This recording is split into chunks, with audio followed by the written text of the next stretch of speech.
Hey everyone, hope you're having a good day. My name's Andy. My channel is Finding Value. Today we're going to go through Twitter, see what people are sharing on social media. I'll interject my financial opinions, generally related to three different topics: wealth building, commodities, and/or financial topics. Let's dive in, take a look, see what's going on today. And if you want to follow me, it's @Finance. And if you want to join our community, findingvalue.com, where I dive deeper into all of these topics and subjects, looking for potential investment opportunities. We do have a Q&A session that is occurring or has occurred, depending on when you're listening to this, on Saturday, 7 a.m. Mountain Time. And that's also recorded and uploaded to the website. If you want to join, we still have a special coupon code. Special is the coupon code for savings on both the monthly and yearly membership. So Kevin says, Ponzi finance refers to a financial structure where returns to investors are paid using funds from newer investors rather than from legitimate profits or revenue generated by the underlying business or investment. Crypto is a Ponzi finance as its financial structure where fake returns to investors are paid using fiat funds from newer investors rather than from legitimate profits or revenue generated by the underlying coins or ecosystem. It's even worse than a typical Ponzi as the ecosystem has a huge burn rate on top of the exiting of capital by the profit takers, the whales, some retail. So the exchange, the bank itself that keeps track of the Ponzi, needs to be constantly fed fiat or it dies. The ecosystem that allows trading of coins dies. And I don't think people understand how this all works. I don't partake in any of the crypto stuff. I don't partake in Bitcoin or Ethereum. I think it's all something that I don't want to partake in. A lot of people say go read the white papers, but I don't think they understand how the system is set up. I also think that there's a lot of fraud going on behind what is propping up Bitcoin and Ethereum, which is they're trying to suck money into the Treasury bond market through some of these stable coins. So I don't want anything to do with it. I think that they set up an intangible asset to absorb fiat paper, and they are using it to divert funds away from real assets to some degree. Not It's not going to divert all assets, but it will divert the people who don't know any better, in my opinion. And a lot of people who run at this thing, they're going to say, well, look how much it's gone up. It's outperformed everything. That's exactly how they're sucking you in. That's exactly how they are getting people to buy it. And people are using price as the only way to justify why they should buy it. They can't justify it any other way. And go look at some of those stable coins that are behind Bitcoin and whatnot. Go check them out. Go see how legit they are. Go see if they actually have dollars backing that system. Go look to see what that money gets recycled back into, aka Treasury bonds. I don't know. There's a lot of things that seem pretty dicey in the background, is what I'll say. Here's Christine. It says the U.S. oil cost curve is in a different place than it was 5 years ago. $70 a barrel is a new $50 a barrel. One anonymous executive responded to the Dallas Fed survey. So there's a lot of people saying, well, $50, $55 a barrel is a good spot for oil. It's not. The cost curves are higher than that. We're seeing rig counts drop, at least recently, and we've seen some of the smaller players definitely pull out. So we have a really weird setup, and maybe there is something going on in the background where they're trying to drive oil down purposefully because oil is a translator of money being printed into the consumer price index and higher costs of goods and services. They've also come out and stated they want lower interest rates. Interest rates and oil prices are interconnected. They are correlated. They have broken down recently where interest rates have gone up and oil prices have gone down. Which one's right? Oil or is the interest rate right? I'm not sure. We've got probably the most amount of uncertainty in the market that we've seen. I don't know how long. 50, 60, 70, 80, 90, 100 years? I don't know. Tons of uncertainty. Tim Carney says American births peaked in 2007, 18 years ago. That means this year, the graduating class from high school will be the peak in terms of demographics. For the foreseeable future, every high school graduating class will be smaller and smaller. And that's going to have an impact on the housing market when they hit mid 30s. So we'll probably have a pretty strong housing market for a while as more and more people are born all the way till 18 years old. And they're not first time home buyers at 18.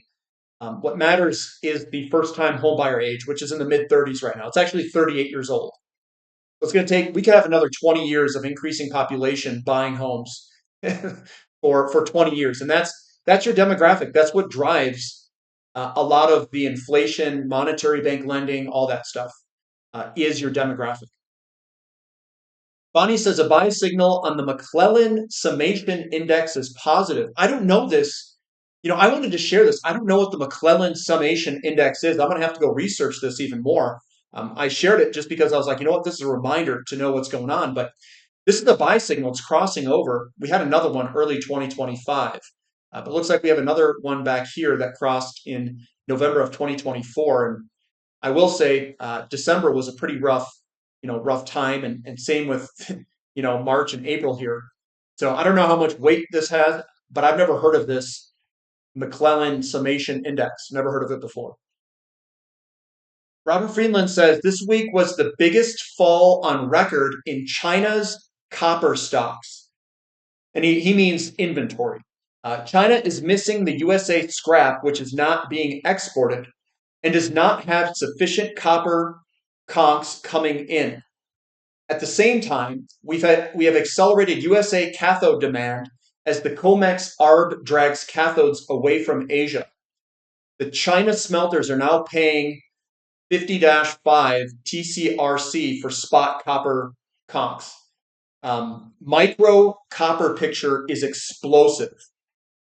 So there's this going on in the background where we're seeing a lot of low inventory of copper here, low inventory of oil, but the prices are not necessarily reflecting that. What's going on here? Is there something the market is seeing in the future that they're pricing in, or is the market just flat wrong? I don't know. We'll have to wait and see what the market continues to price. And I do think copper and oil and a lot of other commodities, uranium, I still think they are super cheap in comparison to other ratios like against gold in other sectors. HFI Research says the market is not adjusting to tariff policies. The market is front-running the prospects of trade deals. No deals equals more sell-off. And it says, we'll be reasonable on tariffs. Trump, think markets are adjusting to tariff policy. I don't know what's going on, but I feel like this market is completely controlled, and Trump and Vicente are back there pulling all the strings that they can. It is true that if tariffs are negotiated and they're far lower than where we are today, we could easily see a big move higher in all the markets. Totally agree with that. If the tariffs are not negotiated and no new news comes out, it's possible that the markets are pricing in news that doesn't come, and we could see further selling pressure. I don't like that one or two people have this amount of power over the short term that they do. And what's weird is that Congress is supposed to vote on tariffs. That is an additional tax. And he kind of just wrote it off like it's an emergency deal. So I don't think that's a cool thing. It puts too much power in one person's hands, and all you have to do is write down that it's emergency. I think we should fix that to some degree, but yeah, it's in the hands of very few here for short-term volatility. The short-term volatility doesn't change the long-term picture. It will just delay, and I'll say it will put a lot of the signal. It'll be a messy signal, is what I'll say in the short term. It won't be clean. So then messing with the markets, I don't think it changes anything. It doesn't change the debt situation. It doesn't change the amount of money that necessarily needs to be printed. It doesn't change the commodity bull market on the long term. So I read a comment like, oh, so politics do matter. They can't stop this move, in my opinion. They can maybe delay it. I don't think they can stop it 100% in reverse course. So, yes, in the short term, they can do a whole bunch of things. Also, if the tariffs do stay at a ridiculously high level, that could send us into a recession. It very well could. And it's had an impact on hiring, firing. It's had an impact on people ordering things from certain areas of the world because of the amount of money it takes to purchase it and pay the tariffs right when it comes at the docks there. So I think it's having an impact on a whole bunch of different things, and there's probably a bunch of tertiary effects that I can't even think of that are going on in the background. So we could have problems with the delivery and flow of goods and services. And the thing is, what scares me is that that could have been done on purpose. The question then becomes, why are they doing it on purpose? If they are doing this on purpose, uh, they probably understand that they're going to hit the supply chains pretty hard. So there's some reason they're doing it. Maybe they're trying to usher in a CBDC or something. Who knows? US recession alert. So the Conference Board leading indicators divided by the lagging indicators dropped to the lowest level since the 1980s. Such levels have never been seen outside of recessions. Leading indicators are skewed toward the manufacturing sector. This also would mean that these are the best times in history to potentially purchase in the market. And if we're this low, if we're lower than basically everything in history, it means that we're probably already in a recession. It's already priced in, and all of these indicators telling us that it's bad. But the markets are forward looking, and we need to be looking at money flows into the market to determine if our sector that we like is potentially bottoming. People are scared at bottoms, and it's difficult for them to purchase at very low levels because the entire market is negative. The news is negative. YouTube will be negative. Everyone will be negative. So then the pricing is going to come down. It's going to put bottoming patterns in, and you're going to have to buy when other people are negative in the sector. That's how you buy bottoms. Most people will be wrong. And the majority of new investors, I have people telling me, oh, we're going to go into recession. It's going to get much worse. You have to look at the charts. You have to look how people, the big money is positioning. They probably have insider information. They need you to be scared to buy cheap shares for them to make money. Think about that for a while. They need you to be scared. They're the ones that control the narrative in the news. And other people, they're just, price drives narrative. So if the price is down, they'll just put whatever's out there that's negative. Hey, look, this is what's going on. Negative, negative, negative. But that's where you get the bottoms to potentially form. And this, to me, looks like it could be a potential bottom here at some point. Record outflows from XLE, energy sector ETF, over the past 3 weeks, just nonstop selling. This is a bullish sign for energy. I agree. So when you get these big selling pressure moves, here's 2020. Remember that 2020 where we got that big selling pressure move and then positive inflows.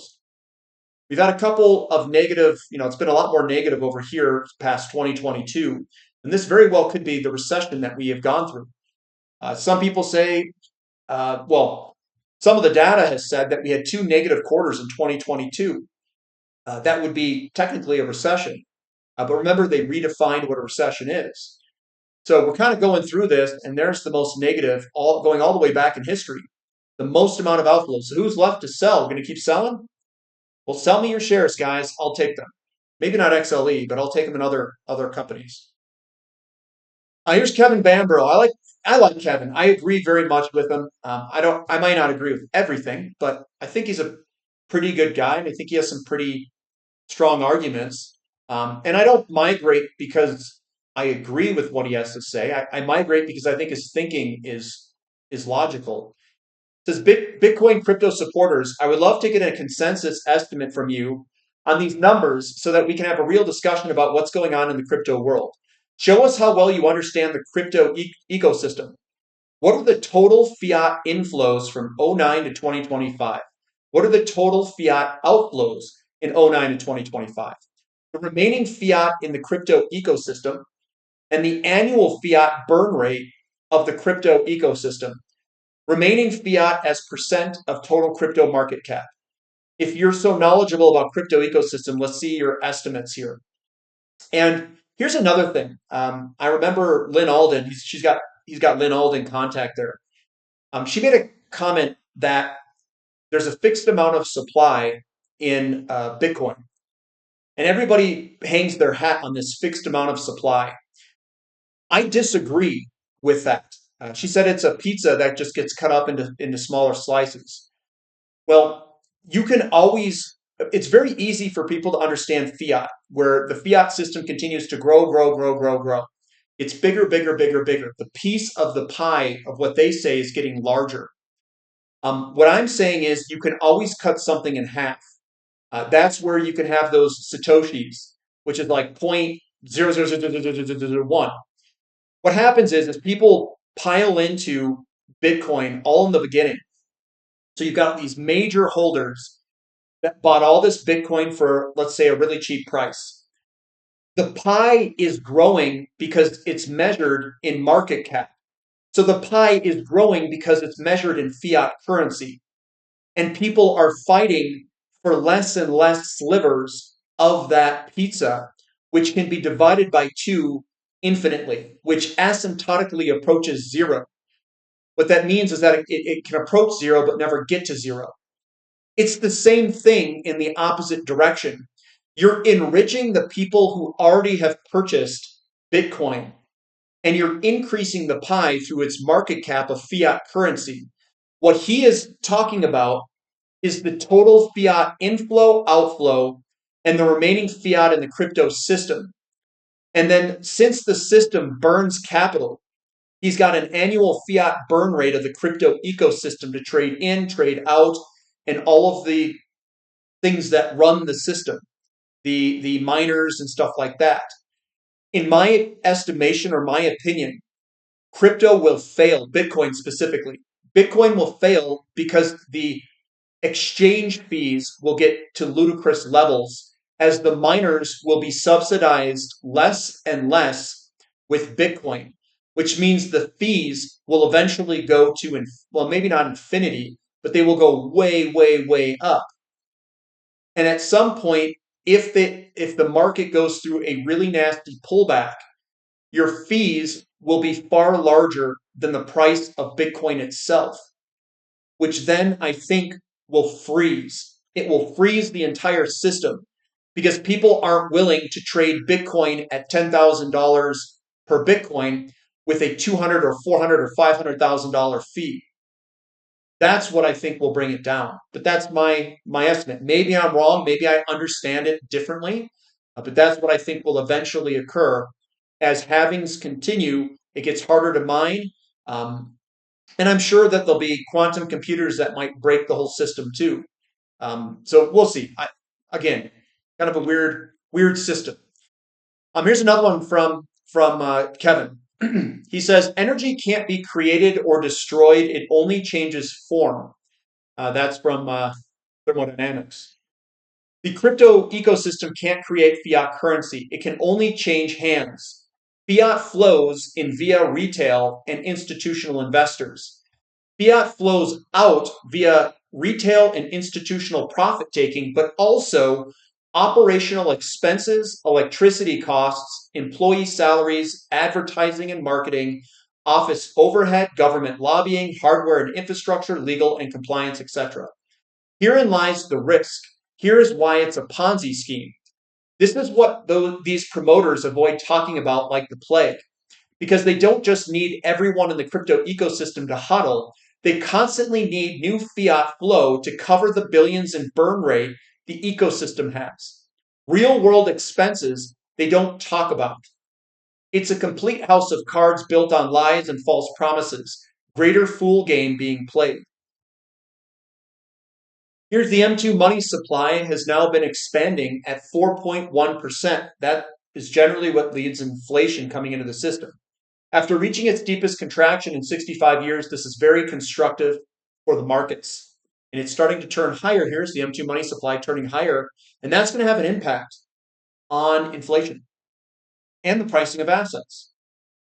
And that happened quite a bit ago. So that could be coming through the system any time now. This big move lower, which is the small negative move, the negative move still had the reverse repo pumping money into the system. So I don't know if we'll get a negative inflation rate, like deflation. Julianne Giger says Baker Hughes rig count for April 25th is oil +2, gas +1, and miscellaneous -1. We're actually up on rig count a little bit. Warren Pai says, in our view, market bottoms have two components. One is depressed positioning sentiment, and two is the technical confirmation, retest lows, breadth, thrust, etc. So far, we don't have the technical confirmation, but we're close. But sentiment, positioning is washed out. Volume target exposure chart below. So this is really washed out in the volume targeting strategies, but the technicals still need to follow up behind it. Crack spreads remain strong. Someday the price of oil will listen to the physical market and the fundamentals. Until then, we pray. So this is crack spreads. And you can see that the spreads are still very high. In fact, they've gone up. The crack spread means that the demand for gasoline, diesel fuel, whatever it is still pulling in the system. That's your gasoline price and your diesel price and stuff like that.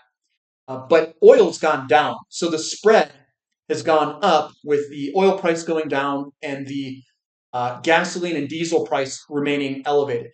So the spread has gone up. That spread has gone up since January of 2025. That's when Trump took office. This is when the manipulation potentially has occurred. And then we're getting a whole bunch of other things in the system. Besant making all these, comments. Well, we're going to lower oil price. This is the lowering of oil price, but it hasn't impacted the demand because the demand is still pumping through the system. You're not going to see gasoline prices go down and have low inventories of gasoline. We've got low inventories of oil. Oil should be priced at $95 a barrel right now. So is the market seeing something in the future that other people aren't seeing? And that could be the case. Maybe Trump's got a plan or something. Who knows? I mean, the headlines have been moving this stuff left and right and short term here all over the place.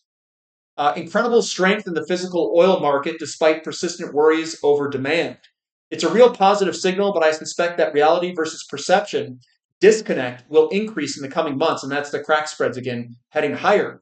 This here could be a leading indicator for oil, potentially, if the physical market is the leader. It may not be. Maybe whoever is looking at this from the futures pricing in the paper markets, maybe they are right. And that's where it becomes difficult to figure out who's right and who's wrong. What is ready to rip off of its 25-year uptrend? Got agricultural commodity exposure. And this is the bottom of wheat in the 25-year uptrend. It's coming up and it looks like it's got a bullish divergence that could potentially break higher. Corn looks good too, and there's a bunch of other ones that Casper and I went over that look pretty solid. I'm not playing these directly. I'm playing it through fertilizers. Coming on down, PSX, which is Phillips 66 slide regarding global liquids demand growth. I believe this to be a pre-tariff outlook, but the trends of the various product outlooks are interesting as gasoline was the only stream expected to decline meaningfully by 2030. So they've got refining and marketing. They've got naphtha, which is going up big. Natural gas liquids are ramping dramatically over the next 6 years, 5 years. Diesel's moving on up. And then we've got gasoline peaking in 2027 and then heading lower. That's probably maybe because maybe oil is going to get too expensive. We'll see. But we've got diesel still increasing quite dramatically from 2024 to 2030. That's a big candlestick move higher. And obviously all of them are moving way up. That's a big move higher from 1.5 to 7 or so in that time frame. Isabel Net says current low levels of sentiment VIX composite index tend to coincide with market lows, indicating potential buying opportunities rather than the onset of a larger market reversion.